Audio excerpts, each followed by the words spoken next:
नहीं, मैं किसान आंदोलन में जो किसानों के साथ व्यवहार हुआ उससे आहत था और हूँ।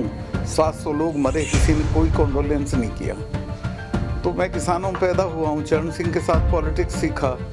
तो अगर हम नहीं बोलेंगे, पद से चिपटे रहेंगे तो लानत अली भी सबसे कहा, प्रधानमंत्री जी से ही नहीं, होम मिनिस्टर से, सबसे कहा।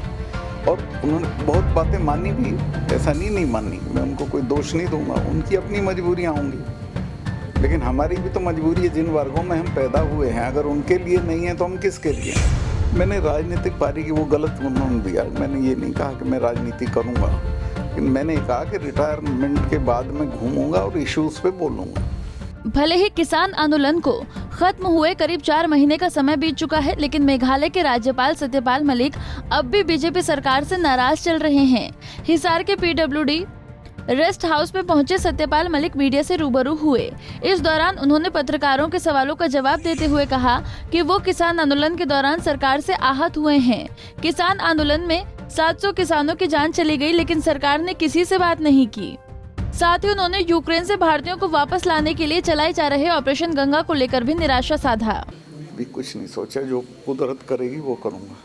अब कई अपने बयानों से असहज जो है पार्टी को कर देते हैं, सरकार को भी असहज हो जाती है पार्टी। तो क्या लगता है कि क्या चेंज आया, किस वजह से जो है ये लगा कि नहीं, मैं किसान आंदोलन में जो किसानों के साथ व्यवहार हुआ उससे आहत था और हूँ। 700 लोग मरे, किसी ने कोई कंडोलेंस नहीं किया। तो मैं किसानों में पैदा हुआ हूँ, चरण सिंह के साथ पॉलिटिक्स सीखा। तो अगर हम नहीं बोलेंगे, पद से चिपटे रहेंगे तो लानत है हम पे। किसान आंदोलन में कहाँ आपको कमी लगी, मतलब जो इतना रहा, इतना बड़ा आंदोलन? अरे भाई, आप ये देखो, 4 महीने तो आपने बात ही नहीं की कोई उनसे। वो पड़े रहे, 700 लोग मर गए, आपने कोई कंडोलेंस नहीं किया। जी।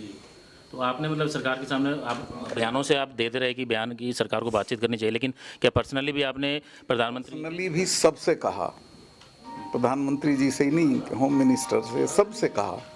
और उन्होंने बहुत बातें मानी भी, ऐसा नहीं मानी। मैं उनको कोई दोष नहीं दूंगा, उनकी अपनी मजबूरियां होंगी, लेकिन हमारी भी तो मजबूरी है। जिन वर्गों में हम पैदा हुए हैं, अगर उनके लिए नहीं है तो हम किसके लिए हैं?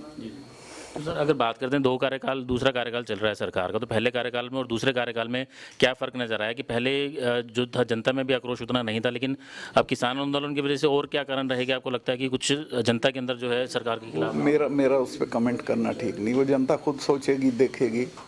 यूक्रेन मुद्दे पर आप सर क्या कहेंगे कि जो भारतीय फंसे हुए हैं उनको लाने में क्या मतलब सरकार की अभी निकालने में विफलता रही है या सही काम कर रही है? यूक्रेन मुद्दे में इमीडिएटली एक्ट करना चाहिए था। बच्चे थे, फंसे हुए थे, और वहाँ से लाना, जहाँ वो बेचारे पैदल चल के पहुँच गए, वो तो कोई बात नहीं। वहाँ से लाना चाहिए था जहाँ उनको खतरा था।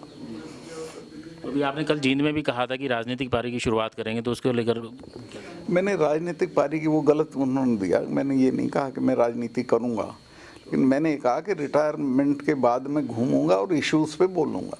और आपने ये कहा था कि हक छीनने की बात थी कि मतलब मांग के हम नहीं लेंगे, किसानों की बात थी, तो उसके बारे में क्या कहेंगे? उसका कुल मतलब ये था कि किसानों की तादाद 65-70% है, मजदूरों को मिला के। तो ये मांगते फिरें, ये अपनी सरकार क्यों ना बनाए? ऐसी सरकार बनाए जो इनकी हो, इनकी बात सुने, इन्हें मांगना ना पड़े, सड़कों पे ना गिरना पड़े। तो अभी लेकिन राजनीति की बात करते किसानों की, तो जैसे राकेश टिकैत हैं जो भारतीय किसान यूनियन से, या जो चिड़ूनी जी, उन्होंने अपनी पार्टी बनाई और चुनाव लड़े पंजाब में, उन्होंने भी किया है प्रयास। तो इस तरीके से अगर पार्टी अगर आती है, किसान अगर आते हैं राजनीति में, तो क्या लगता है फ़ायदा होगा किसानों को? इस पे मैं नहीं बोलूँगा, वो खुद तय करेंगे क्या करना चाहिए। राज्यपाल सत्यपाल मलिक का कहना है कि वो रिटायरमेंट के बाद भी किसानों और आम जनता की आवाज को उठाते रहेंगे।